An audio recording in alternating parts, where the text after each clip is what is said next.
네, 우리가 계속 살펴보고 있는 것이 영적 분별력에 대해서 살펴보고 있습니다. 영적 분별력. 영적 분별력과 영분별은 좀 다릅니다. 영분별은 그 배후에 있는 영을 분별하는 거고요. 영적 분별력은 하나님의 기준, 하나님의 다림줄을 볼 수 있는 성령이 주시는 능력입니다. 우리가 저번에 살펴본 것처럼 하나님의 다림줄은 하나님의 기준입니다. 하나님의 다림줄은 하나님의 기준입니다. 하나님의 기준, 하나님의 다림줄은 성경에 기록되어 있습니다. 그래서 성경이 우리의 신학과 삶과 사역을 위한 기준입니다. 이게 예사롭지 않는 것으로 느껴지죠. 이건 굉장히 중요합니다. 왜 중요하냐? 우리는 성경대로 살아가야 되고요. 성경대로 분별해야 되고요. 성경대로 순종해야 됩니다. 성경대로 추구해야 됩니다. 아멘? 그러니까 내 생각, 내 기준, 내 뜻, 내 취향대로 신앙생활하는 게 아닙니다. 세상적인 사람들이 하는 방법으로 이교도들이 하는 신앙을 하는 것이 아닙니다. 우리는 철저하게 성경에 기록되어 놓은 하나님의 기준을 따라 하나님의 다림줄을 따라 신앙생활을 해야 됩니다. 당연하겠죠. 왜냐 우리 하나님의 백성이고 그 백성에게 주신 하나님의 말씀이 성경이잖아요. 그건 당연하죠. 아멘. 그래서 여러분이 생각하고 여러분이 이해하고 여러분이 해석하고 여러분이 결론을 짓는 것이 과연 성경적이냐가 중요하겠죠. 당연하겠죠. 맞나요? 근데 그래 안 해서 문제죠. 이게 실제로 살아가려고 하면 제가 말 한마디 한마디가 굉장히 중요합니다. 사실. 다시 말씀드립니다. 하나님의 다림줄은 하나님의 기준입니다. 그래서 성경에 보면 성경에 우리 신학과 삶과 사역을 위한 기준이 담겨져 있습니다. 근데 그 기준을 볼 수 있는 것이 뭐냐? 영적 분별력입니다. 이 영적 분별력은 성령이 능력으로 주시는 성령의 은혜입니다. 성령께서 주십니다. 영적 분별력은 성령님의 능력입니다. 그래서 우리가 그 기준을 보려면 성령의 능력을 주셔야 됩니다. 어떤 능력? 분별할 수 있는 능력을 주셔야 됩니다. 볼 수 있는 능력을 주셔야 됩니다. 그러므로 하나님의 기준을 보기 위해서는 인간의 생각, 관점, 안목으로는 볼 수 없습니다. 반드시 성령님을 통해서만 볼 수 있습니다. 할렐루야. 이것만 해도 굉장히 중요합니다. 사실. 그렇다면 이제 이거예요. 그러면 영적 분별력을 어떻게 하면 가질 수 있느냐? 어떻게 하면 영적 분별력이 내게 주어질 수 있느냐 이 말이죠. 오늘 그걸 좀 보려고 합니다. 중요하죠? 자, 첫 번째. 자, 영적 분별력은 하나님의 은혜로 인하여 우리에게 주어집니다. 우리의 노력이 아니에요. 우리의 행위의 노력이 아니에요. 우리의 애씀이 아니에요. 우리의 헌신이 아닙니다. 우리의 어떤 희생의 대가로 주어지는 게 아닙니다. 어떻게 주어지는 거라고요? 하나님의 은혜로 인하여 우리에게 주어지는 것입니다. 그래서 구약에 보면 신명기 29장 4절 말씀을 읽어보면 영적 분별력은 하나님이 주신 것이라고 나와 있습니다. 자, 읽어보죠. 시작. 그러나 깨닫는 마음과 보는 눈과 듣는 귀는 어느 날까지 여호와께서 너희에게 주지 아니하셨느니라. 영적 분별력은 하나님께서 주시는 겁니다. 이게 중요해요. 영적 분별력은 성령님께서 주시는 거예요. 영적 분별력은 예수님께서 우리 가운데 주시는 겁니다. 은혜로 주시는 겁니다. 할렐루야. 그래서 구약을 살펴봤다면 우리가 신약을 하나 더 보겠습니다. 로마서 11장 5절에 8절 말씀 같이 읽어볼까요? 시작. 그런즉 이와 같이 지금도 은혜로 택하심을 따라 남은 자가 있느니라. 만일 은혜로 된 것이면 행위로 말미암지 않음이니 그렇지 않으면 은혜가 은혜되지 못하느니라. 그런즉 어떠하냐? 이스라엘이 구하는 그것을 얻지 못하고 오직 택하심을 입은 자가 얻었고 그 남은 자들은 우둔하여 졌느니라. 기록된 바 하나님이 오늘까지 그들에게 혼미한 심령과 보지 못할 눈과 듣지 못할 귀를 주셨다 함과 같으니라. 아멘. 이 구절은 구원받는 사람과 구원받지 않는 사람에 대한 구절이 아닙니다. 이 구절은 이스라엘 안에 있는 사람들에게 이야기하는 말입니다. 이스라엘 안에 있는 하나님 백성들 중에 영적인 사람은 보게 되고 육적인 사람은 못 보게 되는 건데 보는 것은 하나님의 은혜로 주어진 거라고 써놓고 있습니다. 하나님의 은혜로 택하심을 입은 자들이 본다는 겁니다. 아멘. 그러므로 영적 분별력은 하나님이 은혜로 주시는 겁니다. 할렐루야. 이걸 기억하셔야 됩니다. 영적 분별력은 하나님으로부터 하나님이 주시는 것이다. 우리에게 주셔야지만 영적 분별력이 주어진다. 그때에 하나님의 다림줄, 하나님의 기준을 볼 수가 있다. 그때서만. 할렐루야. 네. 자, 두 번째.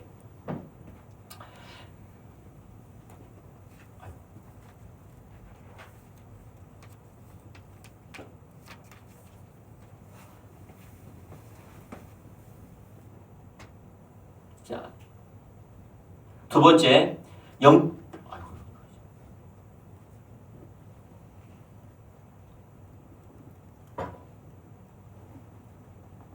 영적 분별력을 위해 가장 중요한 것은 마음 자세입니다. 마음 자세.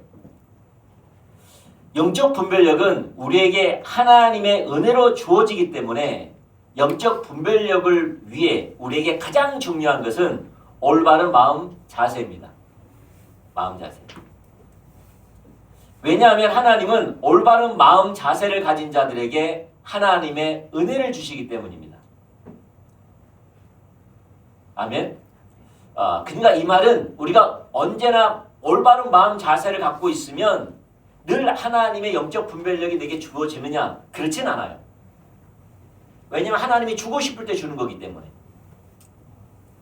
내가 아무리 하나님의 올바른 자세를 갖고 있어도 영적 분별력이 안 주어질 수 있어요. 예, 그렇지만 하나님이 영적 분별력을 주시려고 할 때 올바른 자세를 갖고 있지 않으면 받을 수 없어요. 아멘? 이와 같아요. 우리가 아무리 올바른 자세로 하나님을 사모해도 하나님의 음성을 못 들을 수가 있어요. 왜냐하면 하나님의 음성은 하나님이 내게 주시는 거니까. 언제 주시느냐? 하나님의 때에, 하나님의 방법으로 우리 가운데 주세요. 우리가 달라고 해서 주는 게 아니에요. 올바른 자세가 있다고 주는 게 아니에요. 하나님의 주권을 가지고 하나님의 때에, 하나님이 원하시는 시간에 하나님의 방법으로 말씀하세요. 그런데 하나님 우리 가운데 말씀하실 때, 영적 분별력을 주실 때 올바른 자세를 갖고 있지 않으면 영적 분별력이 주어지지 않아요. 그래서 영적 분별력을 하나님 주시는 거기 때문에 우리에게 중요한 게 뭐냐면은 겸손한 자에게 주시기 때문에 우리에게는 마음 자세가 중요하다는 거예요. 왜냐하면 겸손한 자에게 주시기 때문에. 그래서 베드로전서 5장 5절 보도록 하겠습니다. 자, 읽어보죠. 시작. 젊은 자들아 이와 같이 장로들에게 순종하고 다 서로 겸손으로 허리를 동이라.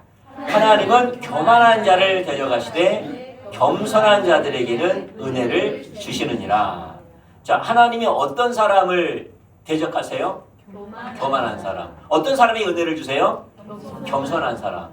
그래서 하나님이 은혜, 영적 분별력은 하나님의 은혜로 주시는 거기 때문에 우리에게 어떤 게 필요해요? 겸손, 올바른 마음의 자세가 필요합니다. 그걸 보고 주세요. 그걸 기억하셔야 됩니다. 아멘. 자, 세 번째. 보는 것의 법칙. 빈익빈 부익부입니다. 보는 것의 법칙. 예, 하나님의 다림줄을 보는 것. 영적 분별력의 중요한 법칙이 하나가 있는데 그것은 보는 자들은 더 보게 되고 보지 못하는 자들은 더 보지 못하게 된다는 겁니다. 그래서 하나님의 기준을 보는 사람은 그 기준 가운데 서서 하나님을 경험하면 더 보게 하시고 하나님의 기준을 보지 못하여 임의대로 행하면 보지 못함으로 더 눈이 멉니다. 더 눈이 멉니다. 자, 마태복음 13장 11절과 15절에 보면 그게 잘 나와 있습니다. 하나님 나라의 보는 것의 법칙, 빈익빈 부익부의 법칙이 나와 있습니다. 자, 한번 읽어볼까요? 11절부터 시작.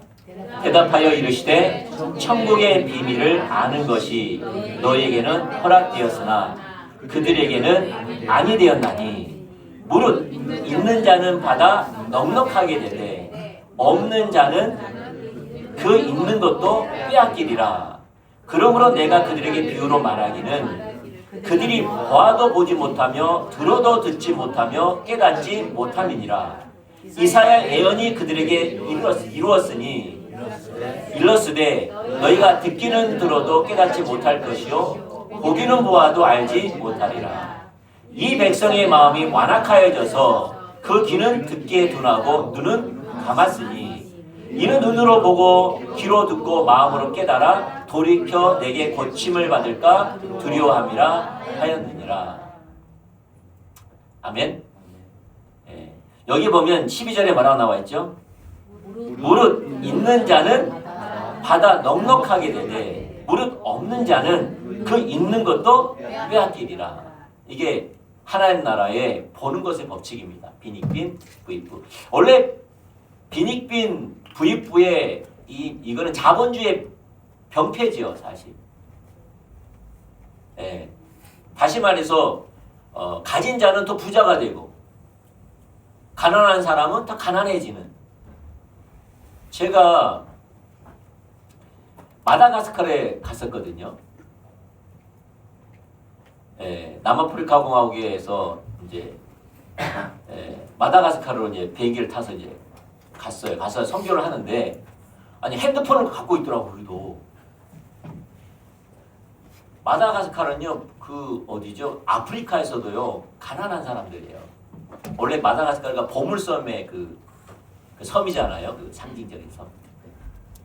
근데 핸드폰을 갖고 있어요. 선교사님이 그러더라고요. 저 핸드폰이 저 사람들 더 가난하게 만든다고. 가난한 사람이 문명의 혜택을 받으면 더 가난해지는 거예요. 왜? 그만큼 지출이 심한 거예요. 이 가난한 사람은 계속 가난해지는 거예요. 문명 혜택이 들어오면 들어올수록 더 가난해지는 거예요. 그게 이제 자본주의 병폐거든요. 반면에 그 핸드폰 주인은 핸드폰 회사는 어떻게 될까요? 더 부자가 되는 거예요. 그게 자본주의 병폐. 가진 자들은 더 갖게 되고요. 가난한 사람은 더 빼앗기는 거예요. 그게 비해서. 그들을 통하여서 더 빼앗겨요. 혜택을 받는 것 같지만 더 가난해지는 거예요. 더 복지를 못 누리는 거예요. 자기 살면서. 이게 이제 자본주의 병폐거든요. 근데 하나님 나라의 법칙도 같아요. 하나님 나라의 법칙은 보는 자들은 더 보게 되고요. 보지 못한 자들은 더 못 봐요. 이게 영적인 법칙이에요.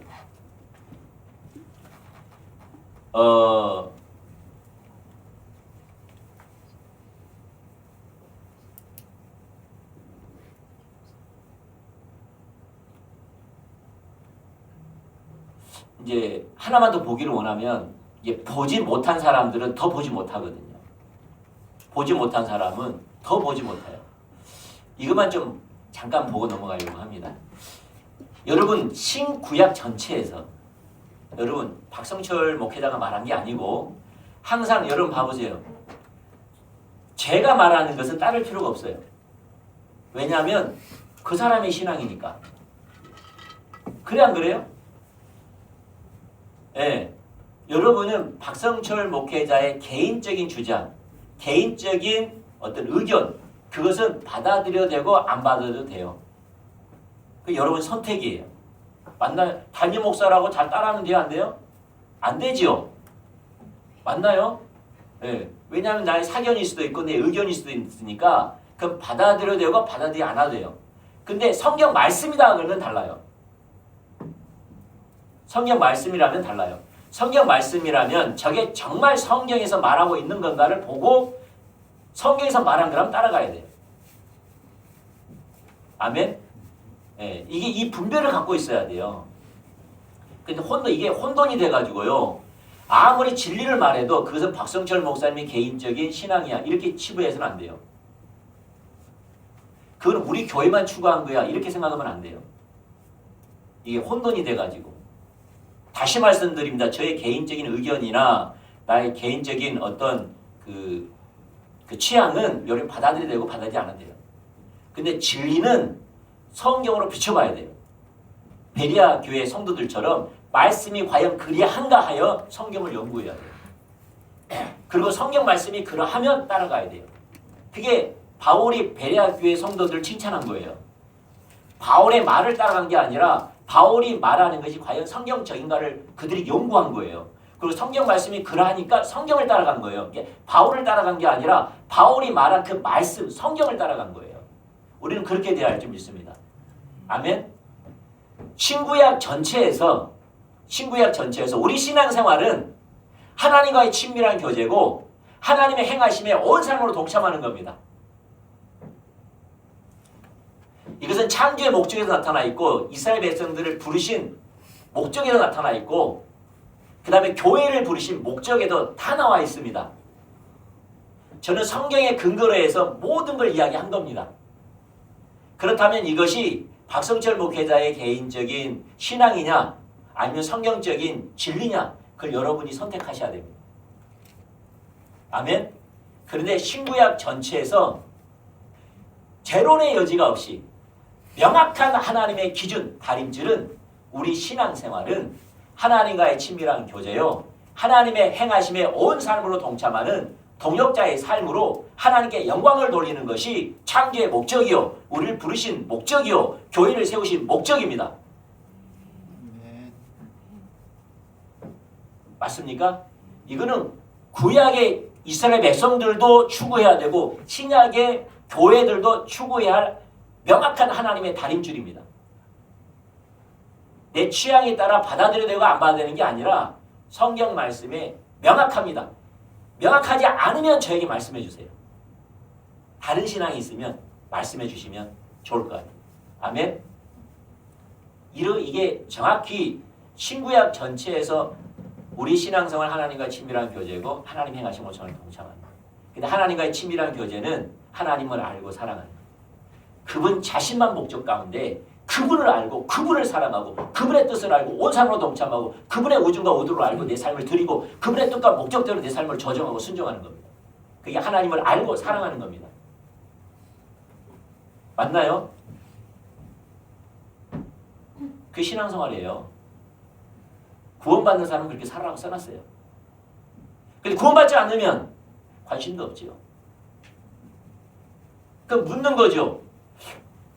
왜 예수 믿어요? 나는 묻고 싶어요. 저는 그래요. 개인적으로. 이걸 안 추구하는데 왜 예수 믿으세요? 묻고 싶어요. 천국 가려고요? 그 믿음 가진 천국 못 갑니다. 왜냐하면 천국 가려고 예수 믿는 건 아니거든요. 여러분 천국 가려고 예수 믿는 건 아니거든요. 구원받으려고 예수 믿는 거지. 구원받아서 하나님의 백성 되려고 하나님의 통치 가운데 그분을 위해서 살려고 구원받는 거지. 맞나요? 틀리다고 했으면 제발 말씀해 주세요. 제게. 제가 구원의 의미를 달리 해석했다면 저한테 좀 말씀해 주세요. 성경의 구원은 그거예요. 다시 말해, 예수를 왜 믿어요? 구원받으려고 예수 믿어요? 그럼 구원 못 받아요. 왜냐하면 성경은 그것이 구원이라고 말하지 않아요. 구원은 우리가 하나님을 떠나 내 마음대로 살았던 죄를 회개하고 이게 하나님이 원하시는, 하나님 우리 왕이시고 우리의 주가 되셔서 날 다스리시는 그의 나라로 들어가서 그분의 통치 가운데 그분을 위해 사는 겁니다. 그러면 그렇게 살려면 너에게 지침이 필요하니 우리 가운데 주신 것이 성경입니다. 성경 말씀대로 사는 겁니다. 그리고 구원받는 겁니다. 제 말이 틀린가요? 제 말이 틀리나요? 틀리면 틀리다고 말씀해 주세요. 저한테. 자, 고치기. 근데 한국교회는 구원의 문을 너무나 넓게 열어버렸어요. 예수 믿으면 천국 간다. 그리고 종교적인 몇 가지 의무와 우중과 의도를 하면 하나님 나를 복 주실 것이고 천국 백성 할 것이고 나이 들어서 죽으면 언젠간 천국 가겠지. 막연하게 삽니다. 멸망으로 가는 문은 넓고 그 길은 넓다고 이야기했고 많은 사람이 찾는 사람이 많다 그랬고 생명으로 인도하는 문은 좁고 그 길은 협착하여 찾는 이가 적다고 성경은 써놨는데 대문도 크게 열어놓고 길도 이따만씩 열어놨어요. 편하게 신앙생활 할 수 있도록. 예수 믿고 천국 간다는 겁니다. 그리고 종교적인 몇 가지 의무, 주의를 지키고 11조하고 헌금하고 교회에서 행사 있으면 그 적극적으로 참석하고 그걸로 구원으로 여겼습니다. 뭐는 없는 거죠? 하나님을 위해서 하나님을 알고 사랑하고 그분의 뜻과 목적이 보면 온 삶으로 동참하는 그분이 내 삶의 목적이요 목표요 그 위에 내 삶을 드리는 삶, 내 인생을 드리는 삶, 내 가족을 드리는 삶 그것이 구원인데 아멘? 맞지 않나요? 우리는 그 좁은 길을 선택했지 않나요? 할렐루야. 우리는 그 좁은 길을 선택한 겁니다. 예수님의 그 길을 선택한 겁니다. 지금까지 넓은 길로 다녔는데.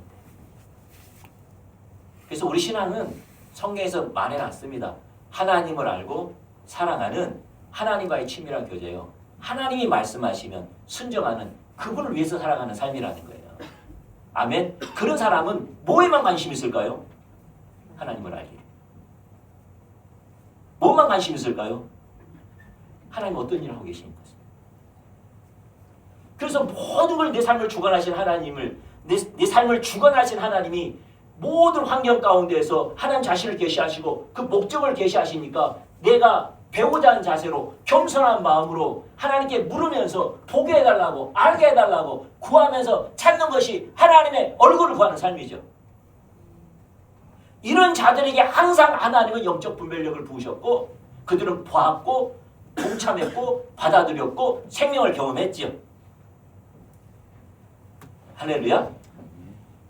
그래서 그런 사람들은 뭐에 관심이 있느냐?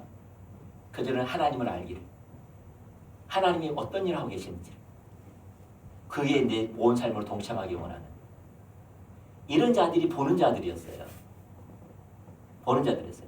근데 예수님 시대의 종교지도자들 대부분의 유대인들 히브리인들은 여기에서 없었어요.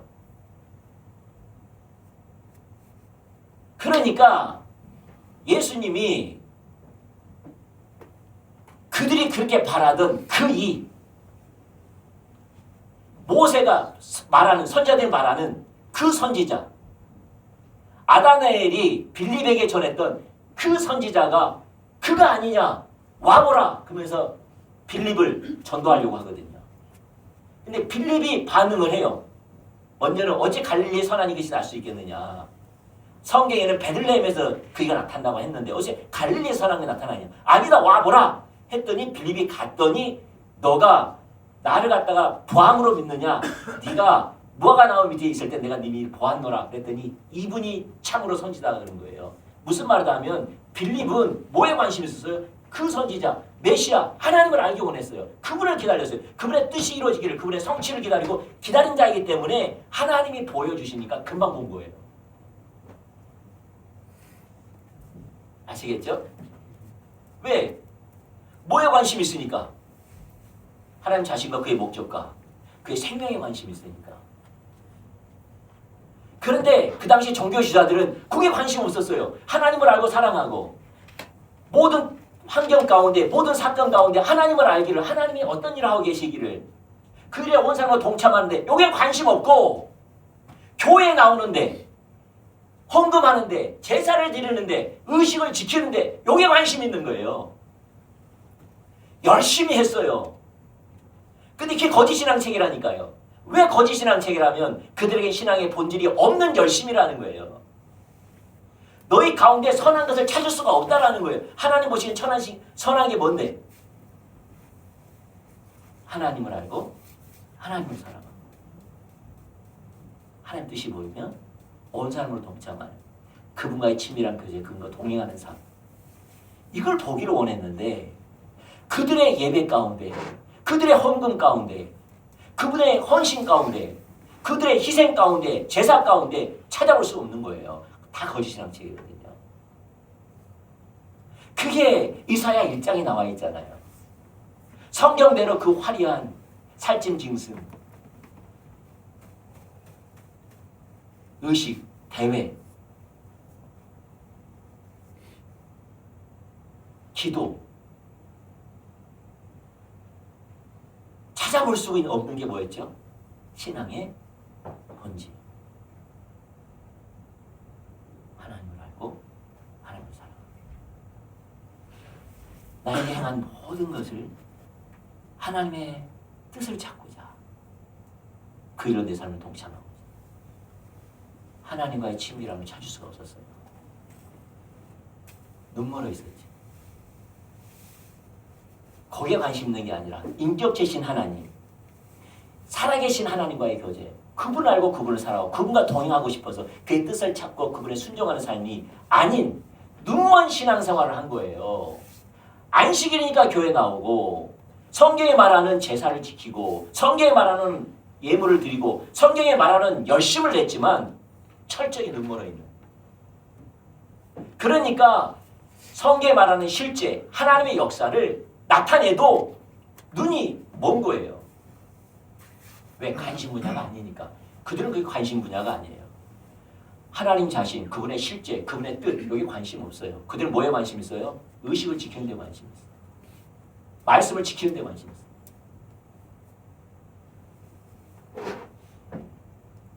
그러니까 예수님께서 설교를 하더라도 안 되니까 하나님께 능력을 나타낸 거예요. 물이 포도주에게 하시면서 내가 참된 음료라는 것을 보이시고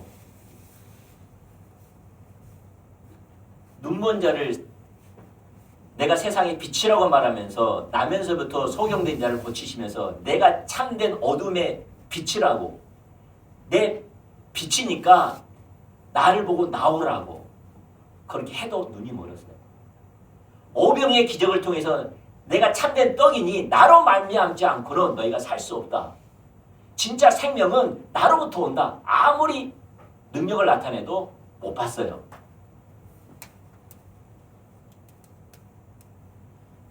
이래도 저래도 안 보이는 거예요. 하나님의 놀라운 기적과 표적을 나타내도 관심이 없는 거예요. 왜냐하면 그들의 관심 분야가 아니니까. 왜? 영적으로 눈물어 있으니까. 영적으로 눈물어 있으니까. 영적으로 하나님의 역사를 못 보니까. 영적으로 추구하지도 않았으니까. 영적으로 하나님의 통치, 하나님의 생명, 하나님의 임재, 하나님을 아는 것, 이 영적인 하나님께서 열어주셔야지만 알 수 있는 영의 세계에는 관심이 없고 육의 것만 관심이 있는 거예요. 인간이 할 수 있는 것. 기도, 금식, 예배. 그 철저히 했어요. 그러니까 예수님이 내가 참 선지자고 하나님 나라가 왔고 놀라운 일을 행한다고 아무리 보여줘도 그들은 기뻐하지도 않고 회개도 하지 않았어요. 하나님의 통치가 임했으니 자기중심적에 살고 있는 너희들은 회개해라. 하나님 중심으로 하나님 통치 가운데 돌아와라. 하나님과의 교제로 돌아와라. 나와 같이 하나님 나라의 사역에 동참하자. 아무리 처청해도 꼼짝달싹도 안 했어요. 왜냐? 눈물 없기 때문에. 그걸 보고 예수님이 기록한 게 이거예요. 마태복음 11장 16절로 24절이에요. 우리 한 구절씩 우리 교도할까요? 제가 먼저 하겠습니다. 자, 이 세대를 무엇으로 비유할까? 비유하건대 아이들이 장터에 앉아 제 동물을 불러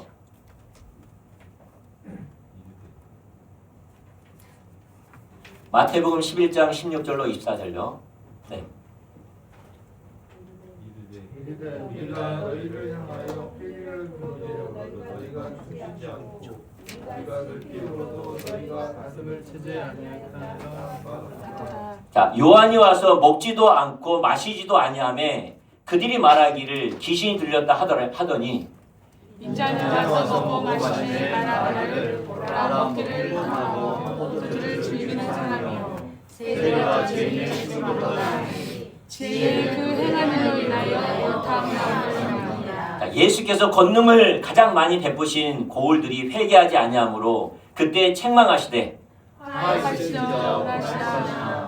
하시죠 세대야 너희에게서 나는 모든 권능을 들어와 시온에서 해산하였다. 그들이 벌써 배옷을 입고 자리에 앉아 회개하였습니다. 내가 너희에게 이르노니 심판날에 두루와 시돈이 너희보다 견디기 쉬우리라. 가버나움아 내가 하늘에까지 높아지겠느냐 공부에까지 낮아지리라. 내가 행한 모든 권능을 소돔에서 하였다며 그 성이 오늘까지 있었으리라. 내가 너희에게 이르노니 심판날에 소돔 땅이 너보다 견디기 쉬우리라 하시니라. 자, 이게 보니까 아무리 하나님이 놀라운 일을 하나님 자신을 계시하시고 하나님 놀라운 일을 계시하시고 그들이 바랐던 메시아임을 드러내도 그들은 어떻게 했다는 거죠? 기뻐하지도 않고 회개를 외쳐도 슬퍼하지도 않는 거죠.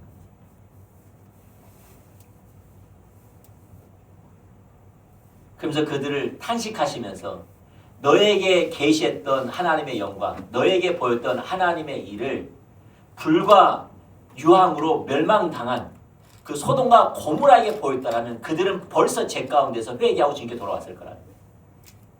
이 말은 무슨 말이죠? 너의 영적인 상태가 소돔과 고모라보다 더 악하고 완악하다는 거예요. 왜? 눈물에 있으니까. 뭐에 관심 없으니까. 하나님을 알고 하나님을 사랑하고 하나님 행하신 모든 사람을 동참하고 그 가운데 주어지는 생명, 그걸 사모하는 삶을 살아야 합니다.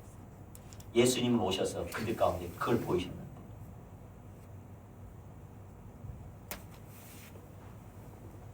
그의 실제를 보이셨는데 구약은 그림자처럼 희미하게 보였지만 예수님은 실제로 그들 가운데 눈앞에 선명히 보이셨는데 그들은 본래부터 그에 관심이 없었기 때문에 죽은 전통주의, 거짓 신앙책에 빠져있기 때문에 종교적인 열심은 가득할까 인격신인 하나님 자신에게 관심이 없다 보니까 아무리 하나님 자신을 드러내도 하나님 목적을 드러내도 하나님 생명을 드러내도 꼼짝달싹. 그들은 자기가 가지고 있는 경험, 지식, 교리 가지고 예수님의 사역을 난도질했어요.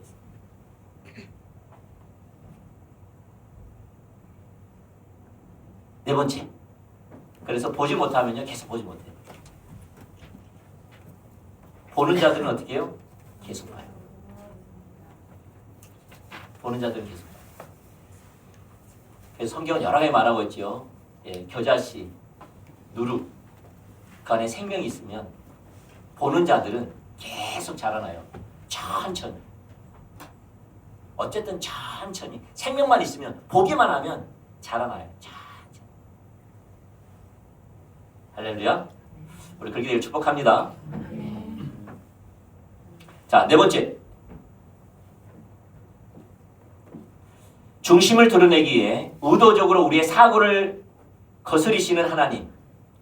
그래서 이제 영적 분별력이 필요한 거예요. 영적 분별력이 없으면 이제 여기서 넘어지는 겁니다. 우리의 중심을 드러내기 위해서. 중심이 뭐죠? 우리 중심은 나는 하나님을 알고 하나님을 사랑하고 하나님의 주권적인 통치 가운데 내가 있기 때문에. 여러분, 하나님 주권적인 통치 가운데 있다는 말이 무슨 말이죠? 하나님, 나는 주권적인 통치 가운데 있기를 원해요. 하나님 주권적인 통치 가운데 있기 원해요. 그러면서 하나님 주권적인 통치 가운데 가나요? 아니죠. 뭐가 하나님 주권적인 통치 가운데? 내게 행하신 모든 것은 하나님의 주권적인 역사입니다. 그걸 내가 받아들입니다 하는 것이 주권적인 통치 가운데 가는 거죠.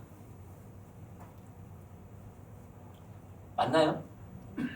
네. 내게 일어난 모든 일은 하나님의 주권적인 통치 가운데서 주관하셔서 내게 일어난 사건입니다 라고 받아들일 때 내가 하나님 주권적인 통치 가운데 들어가는 거죠. 아멘? 아무리 입술로 한다 해서 아무 상관이 없어요. 내가 보니까 우리 교회에도 우리 장창호 성도님, 우리 원유에도 하나님 주권적인 통치 가운데 어떻게 들어갈 수 있어요? 네. 내게 일어난 모든 것은 하나님의 주권적인 통치, 하나님이 주관하신다. 그걸 내가 받아들일 때. 우리 최준 성도님 다리가 불편해. 그 환경 가운데 하나님 주권적인 통치 어떻게 들어가요? 이 일은 하나님 내게 허락하신 하나님의 완벽한 계획과 목적과 섭리 가운데 있다는 사실을 내가 받아들이는 거지. 아멘? 네. 내게 일어나는 모든 것은 하나님이 주관하십니다. 내게 허락하신 것. 하나님을 경험할 수 있는, 하나님과 동행할 수 있는 완벽한 환경입니다. 내가 그걸 믿습니다. 그것 주를 바라볼 때 그의 주권적인 통치 가운데 들어갑니다. 아멘? 그러니까 내가 하나님을 알기를, 하나님을 사랑하기를 구하면서 내게 일어난 모든 일은 하나님의 주권적인 통치 가운데 가.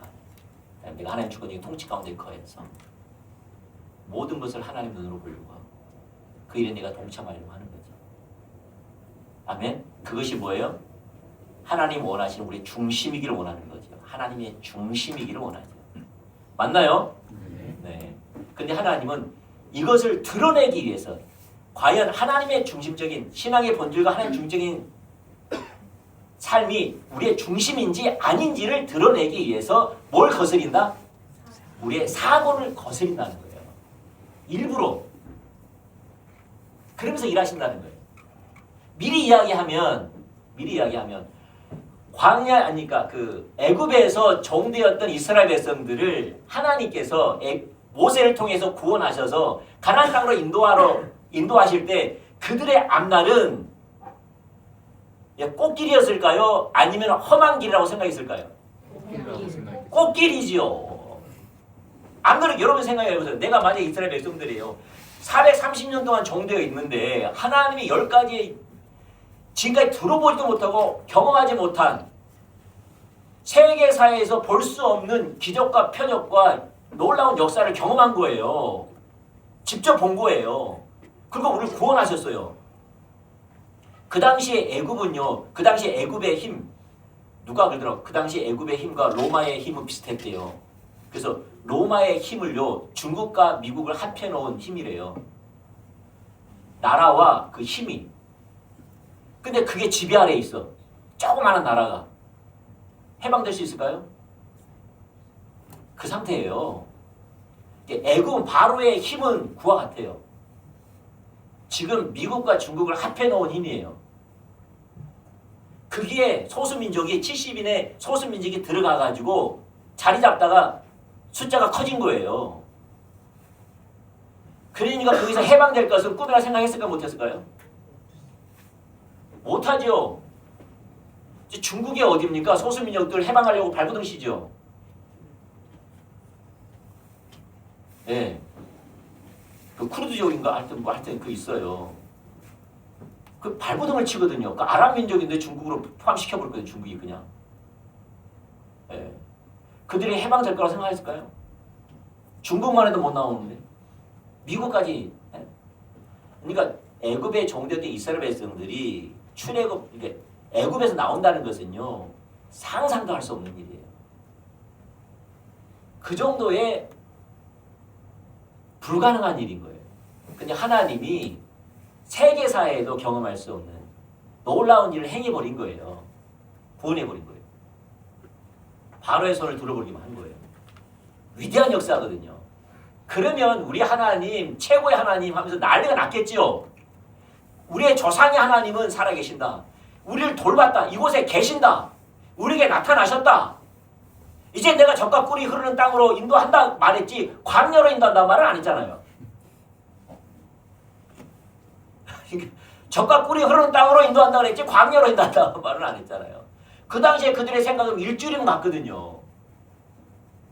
그래서 일주일분의 음식을 가지고 출발한 거예요. 그게 몇 년이에요? 룰루랄라 갔는데 무슨 걸 만났었죠? 홍해를 만난 거예요. 앞에는 홍해, 뒤에는 애굽의 최정예 부대. 다시 말해서 미국과 중국이 합한 최정예 부대가 와버린 거예요. 전혀 전쟁으로 무장되지 않는 종으로 살았던 사람들인데 다 죽게 생긴 거죠. 왜요? 그들은요 눈이 뒤집어져 있는 상태예요. 왜요? 자기 아들들 죽었거든요. 가만 놔두겠어요? 얼마나 자존심을 짓밟게 만들었는데 그 대국이 눈이 뒤집어져 고 있었어요. 그러니까 발발 뜬 거예요. 여러분이 생각해 보세요. 여러분 애국 이스라엘 백성이라면 가만히 그 역사 속으로 들어가 보세요. 눈이 뒤집어져 있다니까요. 잡히면 죽을 판이에요. 다. 그러니까 발발 떨었어요. 왜냐하면 자기들이 어떻게 와나왔는데. 홍해인 거예요. 신앙생활 재밌을 줄 알았는데 주님과 교제하면 꽃길을 갈 줄 알았는데 어딜 집어넣어보는 거죠? 홍해. 그들의 사고를 거스르고 그들이 기대했던 신앙생활, 기대했던 하나님, 기대했던 내 앞날이 비틀어져 버린 거예요. 그 사고를 거스린 거예요. 뭘 드러내려고? 중심. 네가 여호와 입에서 나오는 말씀으로 사는지 안 사는지, 너가 기다린지 안 기다리는지, 나를 신뢰함으로 기다린지 안 기다리는지 그거 알려고 네 마음이 어떠한지를 알기 위해서 사고를 거스린 거예요. 누구만 반응했어요? 모세만. 나머지는 사고를 거스려버리니까 난리를 쳐버린 거예요. 하나님이 어디 계시냐? 갑자기 이 환경을 만들어낸 모세를 갖다가 죽이려고 작정해버린 거예요. 돌로 치려고. 우리는 누군가를 갖다가 희생양 삼아야 되거든요. 이 원인을 일으킨 나를 분노케 하는 누군가를 잡는 거거든요. 누군가는 내 손에 걸려야 돼요. 그게 모세예요.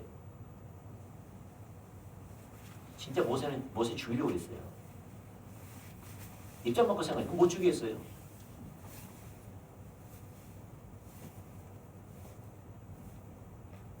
그게 우리의 사고를 거스린다는 거예요. 하나님. 언제? 하나님이 오시면. 그들과 하나님이 함께 했어요? 안 했어요? 함께 했어요. 함께 하니까 거스리는 거예요. 만약에 함께 하면, 함께 하지 않았으면 거스리지 않아요. 도리어 사단에게 우리는 사단의 밥이 되었고 있어요. 육신의 생각대로, 육신의 마음대로, 육신의 바람대로 엉망진창을 만들었고 있어요. 그것은 사단이 건들지 않아도 돼요. 왜요? 어차피 생명을 경험하지 못하니까. 다시 말해서 하나님이 함께 하시니까 사고를 거스려요. 그걸 아셔야 돼요.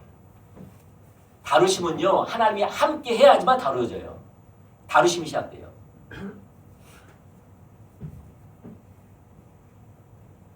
아멘. 그래서 하나님은 하나님은 구약의 하나님은 이스라엘 백성들을 인도에 가실 때 그의 사고를 거스리면서 인도에 가세요. 할렐루야.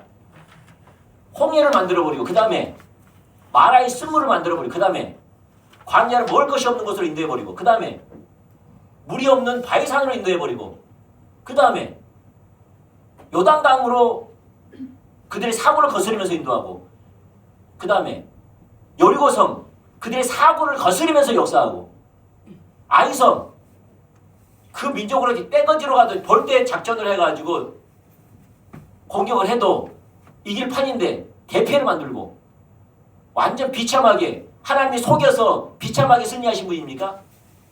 우리 하나님은? 근데 하나님 그렇게 하거든요. 숨어라.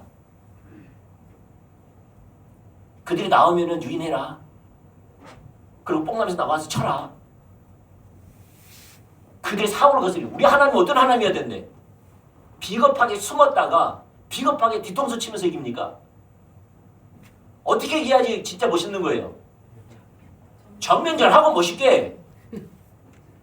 우리 하나님이 쩔쩔한 하나님도 아니고 간사한 하나님도 아닌데 그냥 크게 역사해야지 이런 생각을 하고 있는데 하나님 어떻게 만들어요? 쩐쩐한 하나님, 간사한 하나님으로 매복시켜가지고 치게 만들고 유인하고 그들의 사고를 거스려요. 꼭 그렇게 해야 됩니까? 아이상을 한데 우리가 여리송도 무너뜨렸는데 사고 가나안 땅을 점령하더라도 그 강한 군대들하고 아낙 자손이니까 하는 강한 군대하고 전쟁을 하더라도 하나님이 해결합니다. 무슨 말이죠? 구약의 하나님은 뭘 거스리면서 인도하신다? 우리의 사고를. 그렇다면 예수님은 어떨까 할까요? 예수님도 하나님이신데 예수님도 하나님이신데 우리 가운데 뭘 하실까요? 우리 사고를 거스리. 그러면 성령님도 하나님이에요? 아니에요? 그럼 성령님은 우리를 어떻게 인도하실까요? 우리 사고를 거스리. 그럼 예수님 하나 봅시다. 예수님의 예언이에요. 시몬이 예수님이 어린 예수님을 데려갔더니 시몬이 예수님에 대한 예언을 한 겁니다. 누가복음 2장 34절과 35절. 자, 시작. 시몬이 그들에게 축복하고 그의 어머니 마리아에게 말하이르되 보라, 이는 이스라엘 중 많은 사람을 패하거나 흥하게 하며 비방을 받는 표적이 되기 위하여 세움을 받았고 또 칼이 내 마음을 찌르듯 하리니 이는 여러 사람의 마음의 생각을 드러내려 함이니라 하더라. 자, 예수님이 이스라엘의 사람들의 패하거나 흥하게 하며 비방받는 표적을 삼는다는 거예요. 아멘. 그러니까 예수님을 통하여서 흥한 사람은 어떤 사람일까요? 예수님의 말씀과 사역을 통하여서 하나님 자신과 그의 나라를 본 자들이겠죠. 이런 사람들은 흥해지는 거예요. 패한 사람들은 어떨까 할까요? 예수님 자신을 드러내고 하나님 나라의 사역을 하니까 그것이 도리어 걸림이 돼가지고 누굴 비방하게 된다는 거죠? 예수님을 도리어 비방한다는 거예요. 왜 그렇게 하냐는 거죠? 그를 위해서 예수님이 세움을 받았다라는 거예요. 그게 예수님의 사역이라는 거예요. 그래서 왜 그러느냐? 왜 그렇게 사람들의 마음을 패하게 하고 흥하게 하는 왜 사역을 하느냐? 왜 한다고요? 우리의 중심을 드러내기 위해서. 네가 진짜 하나님과의 친밀한 교제, 하나님과 동행하는 삶, 하나님 나라에 헌신하려고 그의 생명을 구하는 사람인지 아닌지를 드러내기 위해서 우리 사고를 거스린다는 거예요. 하나 예를 들고 마치려고 합니다. 요한복음 9장입니다. 요한복음 9장. 요한복음의 9장에 보면 예수님이 자신을 세상의 빛으로 표현하면서 나면서부터 소용된 자를 고치시는 사건이 나옵니다. 그래서 나면서부터 소용된 자를 고치시면서 내가 세상의 빛으로 왔다는 것을, 어둠에 있는 자의 빛이라는 것을 드러내기 위해서 사역을 한 겁니다. 알겠죠? 성경에 보면 나와요. 요한복음 9장 5절부터 6절 말씀. 자, 시작. 내가 세상에 있는 동안에는 세상의 빛이로다. 이 말씀을 하시고 그 드러내는 겁니다. 이 드러내는 거예요. 자, 시작. 땅에 침을 뱉어 진흙을 이겨 그의 눈에 바르시고. 그러니까 이 배경이 뭐냐면 나면서부터 소경된 자가 있었어요. 사람들이 예수님께 묻는 겁니다. 이 사람이 자신의 죄 때문에 소경됐습니까? 부모의 죄 때문에 소경됐습니까? 라고 묻는 겁니다. 그러니까 예수님이 그가 소경된 것은 그의 죄와 부모의 죄가 아니다. 그의 소경된 것은 하나님의 영광을 위해서 소경됐다. 말한 거예요. 다시 한번 이때 쓰임받기 위해서 소경된다. 놀랍지 않습니까? 하여튼. 그래서 말하면서 나는 세상의 빛이다 라고 드러내기 위해서 이 사역을 한 겁니다. 그러면서 어떻게 고쳤어요? 침을 뱉어가지고 진흙을 이겨가지고 어떻게 해요? 바른 거예요. 바르는 거예요. 근데 그날이 무슨 날이에요? 14절. 시작. 예수께서 진흙을 이겨 눈을 뜨게 하시는 날은 안식일이에요. 눈에 비빈 다음에 너 실로암에 가서 씻으라. 근거예요. 실로암은 보내심을 받다라는 뜻이잖아요. 그래서 실로 가서 딱 씻고 했더니 눈이 떴어요. 나면서부터 소경된 자인데. 그게 얼마나 기뻐요, 주위 사람들이. 근데 그날 하필이면 무슨 날이에요? 안식일인 거예요.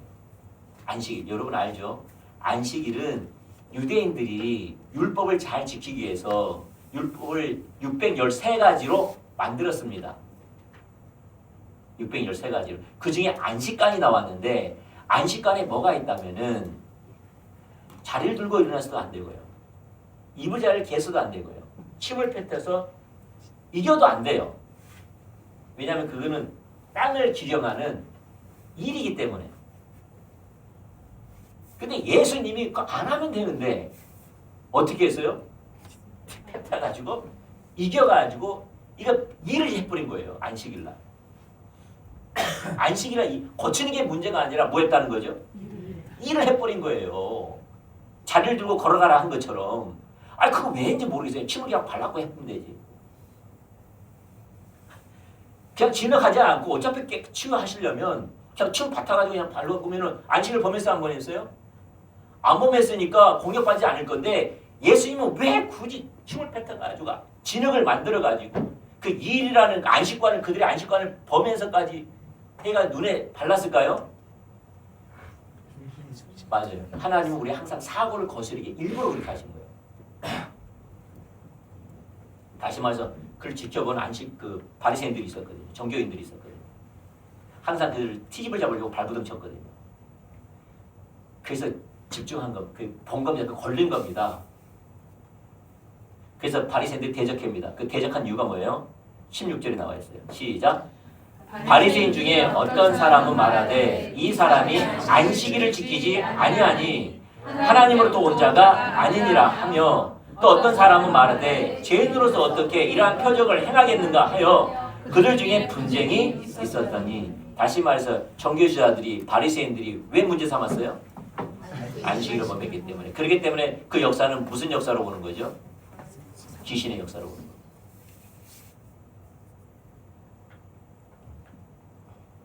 귀신의 역사로 보는 거예요.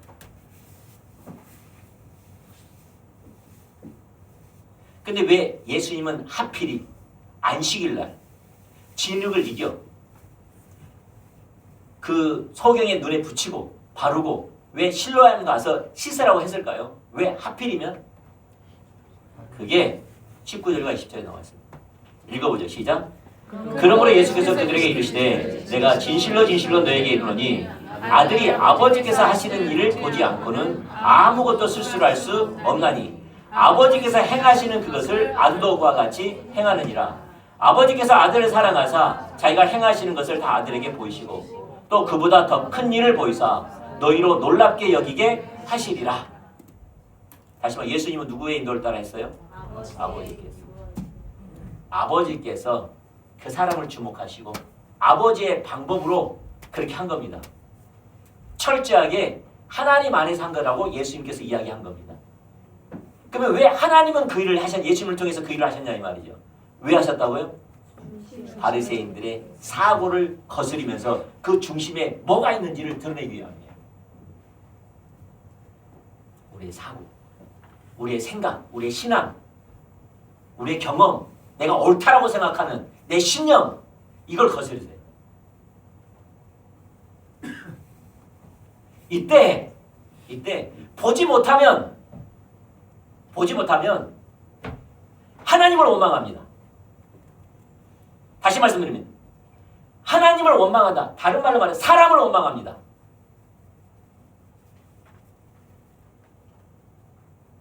무슨 말이냐? 이스라엘 백성들을 하나님은 모세를 대신하고 대변해서 예수님을 통해서 이스라엘 백성들을 인도해 가셨지요. 그래서 모세는 하나님의 대리자, 대표자로 세웠습니다. 그래서 모세에게 하는 것이 하나님께 한 거였습니다. 맞습니까? 하나님이 모세를 통하여서 어디로 인도했다고요? 홍해로 인도했는데 그들이 구원해 주지 않자 하나님을 원망한 게 아니라 누굴 원망했어요? 모세를 원망한 게, 이게 하나님은 나를 원망했다고 이야기한 거예요. 무슨 말이냐? 우리의 사고를 거스려서 우리 마음을 상하게 했는데 하나님을 원망한 게 아니라 누굴 원망한다고요? 사람이라는 거예요. 보지 못하면 우리 사고를 거스리면 우리가 하나님 중심인지 아닌지는 흥한 사람은 하나님의 것을 보고 하나님의 오줌과 오도를 말고 하나님께 반응할 것이고, 패한 자들의 특징은 뭐냐? 우리 사고를 거스릴 때 사람을 공격한다는 거예요. 여러분이 가족, 성도, 목회자, 여러분 직장 동료, 그 사람을 공격한다는 거예요. 소원함을 받고 판단하고. 그게 하나님을 대적한 거예요. 왜요? 그 배후에 하나님이 거스리게끔 주도하신다니까요. 하나님의 통치 가운데서 그 일을 한다니까요.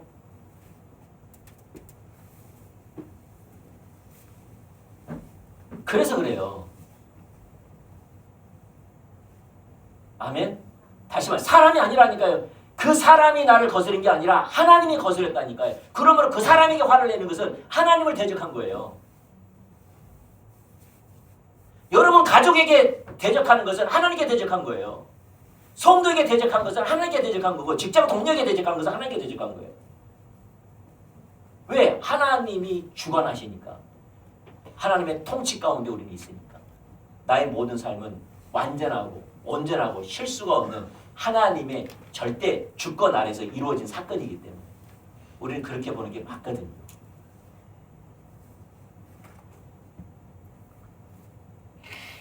그래서 그들은 예수님을 대적했지만 하나님을 대적한다고는 꿈에도 생각지 못했어요.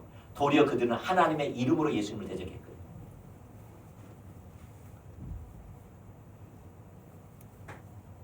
아시겠죠? 아멘? 그래서 하나님은 여러분 중심을 드러내기 위해서 우리 사고를 거스렸어요. 패하는 사람은 뭐라고요?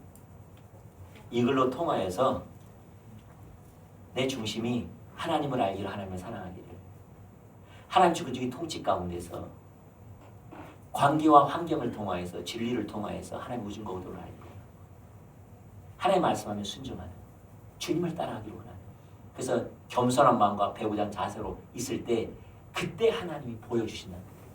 흥하게 한 자의 특징은 보게 하신다는 거예요.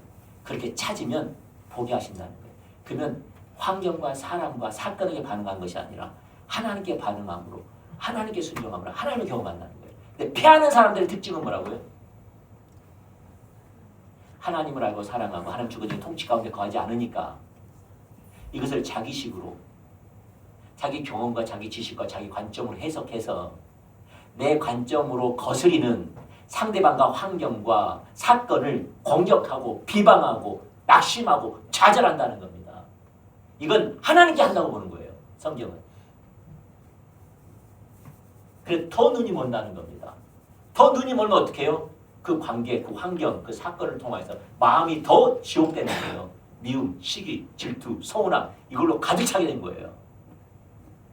더 못 봐요. 아무리 말해도 마음이 다쳐가지고 안 봐요. 그게 심판입니다. 그래서 못 본 사람은 계속 못 봐요. 보는 사람은 계속 보고. 아시겠죠? 이게 신구약 전체에서 동일하게 역사하는 거예요. 이게 하나님과 교제하는 삶이에요. 이게 하나님과 동행하는 삶이에요. 이게 영적 분별력이 필요해요. 그래서 올바른 자세와 태도가 갖고 있어야지 사람에게 반응하지 않고 환경에 반응하지 않고 어떤 사건에 반응하지 않고 뭐에 반응하기를 하나님께 반응하기를 하나님 주권적인 통치 가운데 있기를 그래서 하나님은 어떻게 해요? 하나님 알기를 원합니다. 겸손한 마음으로 배우자 하는 자세로 사모하는 마음으로 주의 얼굴을 구할 때 내 육신으로 하지 않으려고 발버둥을 칠 때 하나님이 주시고자 할 때 영적 분별력이 부어주시면 그 환경에 대한 그 관계에 대한 그 사건에 대한 하나님의 의주가 의도가 보이고 그대로 내 삶을 조정하고 순종하면 이 환경에 대한 하나님의 뜻이 이루어진다는 거예요.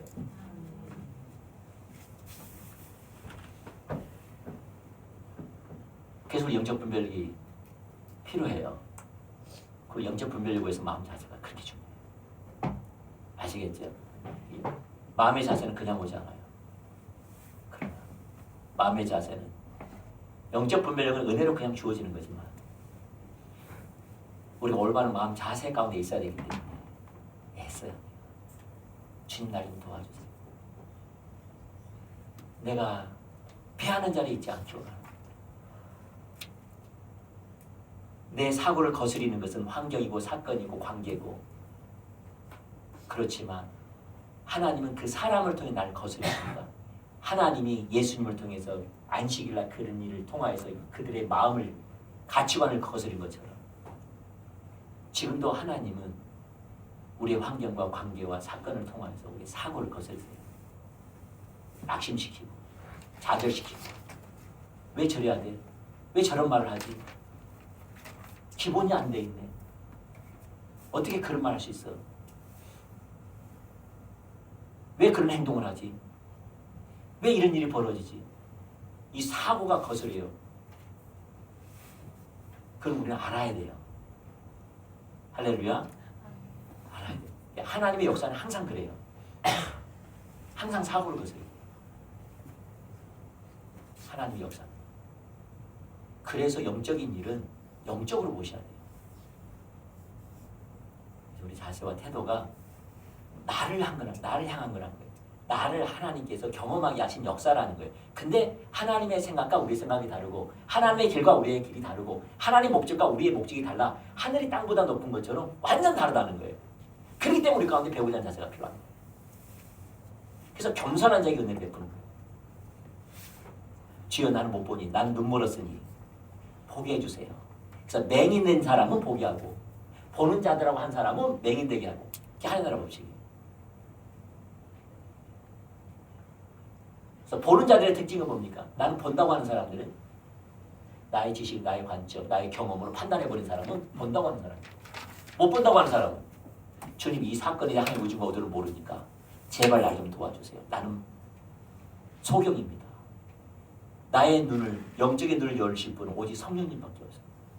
주님 제발 좀 도와주세요. 날 좀 도와주세요. 날 불쌍히 여겨주세요. 아버지 날 좀 살려주세요. 나는 주님의 기쁨 되기를 원합니다. 주님 알기를 원합니다. 그러면 하나님이 국률의 크신 하나님이 하나님의 은혜로 보여주시나요? 그래서 그게 영적 분별력이 주어지는 과정이에요. 우리 모두 그렇게 되기를 축복합니다. 우리 모두 겸손함으로 하나님의 일하시는 패턴을 잘 알고 그 길을 따라 모든 믿음의 사람들이 같은 그 길이니까 그런 자세를 가지고 은혜를 감당하시면 좋겠습니다. 기도하시죠. 찬양하겠습니다.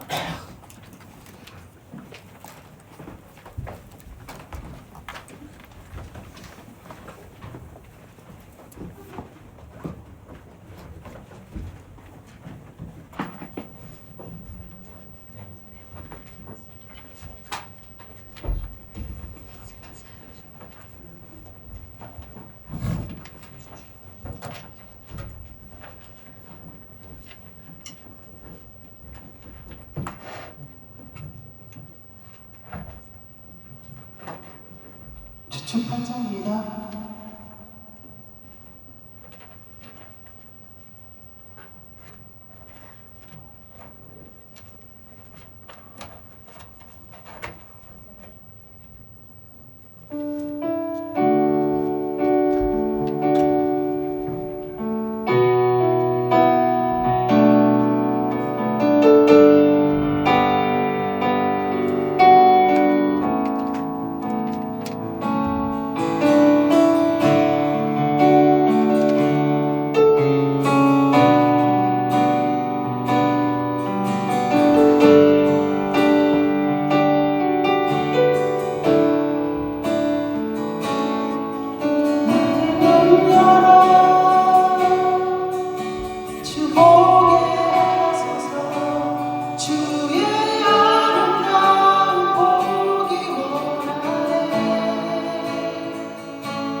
기도하겠습니다. 우리 기도하기 원합니다.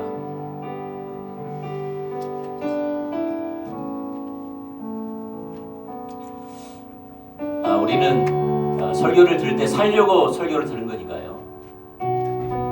내 삶을 비춰보면 좋습니다. 설교를 들으면서 내 삶을 비춰보는 겁니다. 내가 흥한 자인지 피하는 자인지, 예수님을 통하여서 내가 흥해야 됐는지 아니면 피해야 됐는지, 내 삶을 돌아보는 거죠. 좀 이렇게 했으면 좋겠어요. 하나님, 내가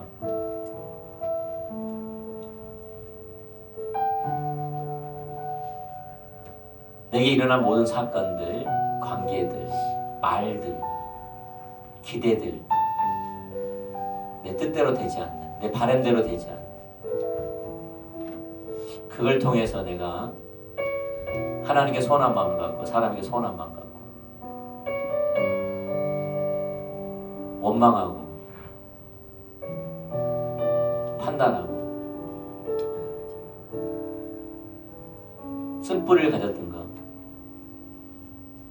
내가 그걸 보고 환경을 또 봤더니 계속 영적 분별력이 가벼워진, 폐해버린, 계속 사람과 하나님을 원망해버린, 걸려 넘어지게 하는, 주님, 내가 그 자리에 돌이키기를 원합니다. 이제부터 내가 결단하고 내가 그 환경을 보지 않습니다. 모든 내게 허락하신 모든 환경, 내게 일어나는 모든 것은, 내 인생 전체는 하나님의 완전함과 온전함과 실수 없는 하나님의 사랑으로 하나님의 경험할 수 있는 완벽한 한계인 것을 내가 받아들입니다. 근데 하나님 도와주세요. 나는 눈 멀었습니다. 나는 보지 못합니다.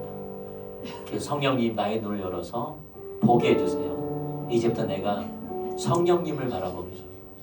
성령님을 의지하며 성령이 주시는 것으로 내가 해석하고 추구하고 나아가길 원합니다.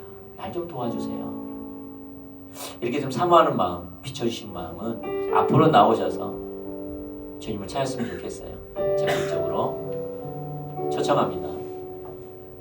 그리고 각자가 비추신 대로 좀 기도했으면 좋겠어요. 각자가 기도하신 대로, 비추신 대로. 각자에 좀 기도하겠습니다. 기도하시죠. 주님 감사합니다.